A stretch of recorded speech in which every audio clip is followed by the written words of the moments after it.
Newt Gingrich was considered dead in the water. The experts said he didn't stand a chance after much of his staff walked out on him, but now he's leading in Iowa, the first state to vote. A perfect time for a little chat with Donald Trump, right? Gingrich is now the 5th Republican candidate to get an audience with the Donald. But on the road to the White House, how much does Trump really matter? Let's bring in Ari Fleischer, the former White House press secretary. He joins us live from Pound Ridge, New York this morning. And Republican strategist John McLaughlin is with us in our New York studio. Welcome to both of you. Good morning. Okay, so John, I want to start with you because you have advised Donald Trump. Right. How is he suddenly the Republican kingmaker? Well, Trump has a sense where he knew things were going bad for the economy in the country, and at the same time, he was being very critical of the president. And Republicans are looking for somebody to beat Barack Obama. So in his criticism of Barack Obama on the economy, on China, on foreign policy, he was moving up himself to where people were saying, oh, you should run. So now what's happening is other candidates that sat back are trying to get a piece of that support and basically that energy so that they can be the one to beat Barack Obama. So, Ari, do you agree with that? Like the nastier stuff you say about President Obama, the more cred that you have?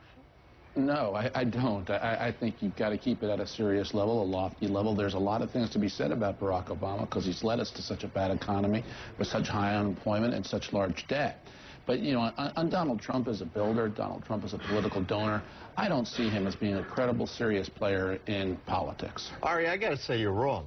And first of all, you're saying being nasty. No, Ari and I have known each other for 30 years, but he's criticized him on policy, on ideas. And seriously, now wait a second. Let's just take a stroll back through memory lane and check in on what Donald Trump was really known for when he was making his run for president. Let's listen. Yeah, but this is what you heard. This other thing. Maybe so. Birth certificates. He doesn't have a birth certificate. Now, he may have one, but there's something on that person, maybe religion, maybe it says he's a Muslim. I don't know. Maybe he doesn't want that, or he may not have one.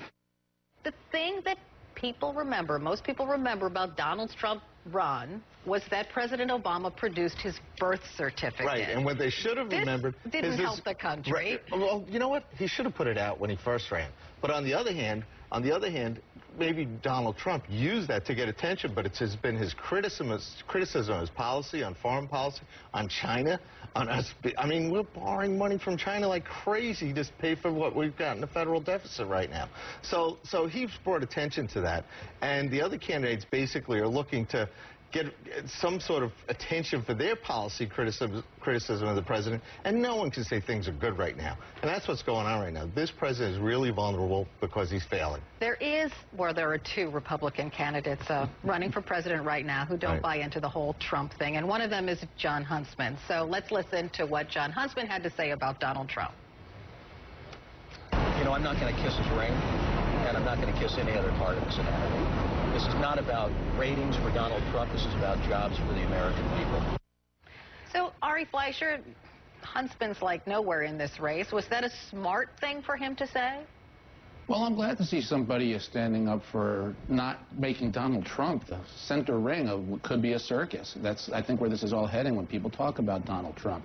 I wish Jon Huntsman was more affable and would connect better with people. I think that's his greatest weakness. But this race is not about Donald Trump. It's not about any third players or third parties. It's who the Republicans will nominate at a time when the American economy is tanking, at a time when people are suffering and job losses are huge and the economy is going in the wrong direction. We have a president who flip-flops on every major issue. We have a president who said he wouldn't raise taxes on people whose income was below $250,000. He did it on his 16th day in office when he raised a cigarette tax. He said that he wouldn't extend the Bush tax cuts. He led a Democratic Congress to raising the Bush tax cuts. He said he was against raising the debt limit as a senator. He raised the debt limit. And he said he was against the health care mandate in the campaign. And then because Nancy Pelosi is a stronger leader, he signed one into law. We have a weak economy and a weak president. That's what this race is about for Republicans, and why they have to nominate a serious best candidate. Why don't candidates like Newt Gingrich then, John, just skip over Donald Trump because, you know, he's gonna what, moderate a debate? It's become a circus, right? You know, why not just say it on your own? You know what the amazing thing? Because, well, first of all, Gingrich has been saying that, and he's become a front runner, and he's got 28 days to go in Iowa as a front runner right now. but he's gotten there because he has been critical of the president, and he's the most substantive, and he's been very good on policy. Now, the difference is he had 1,000 people at the atrium in Trump Tower yesterday with the media covering it. So what happens is he's using it to get attention for himself, his own ideas, and his own platform. Gingrich right now for the next 28 days, which includes Christmas, has to win the news cycle every day to place first in Iowa. So this was today's event. Okay. Tomorrow will be something else. Okay, so Ari, the final word. Is this the sort of stuff you need to do to be the center of the news cycle for the next 28 days? Well, what's gotten Newt to be the center of the news cycle is policy, and I think, frankly, these debates have been fascinating. I'm a capitalist, and I enjoy political consumerism, and Republicans get to shop and decide among the candidates. This race remains extraordinarily volatile for Republicans. Still, almost anything can happen in this Republican campaign. I wouldn't place a bet on anybody yet. Are you excited to see Donald Trump as moderator? That will be a joke. It will be a carnival. I've called on Republicans to refuse to go. I think it's a mistake to put Donald Trump front and center of the Republican Party.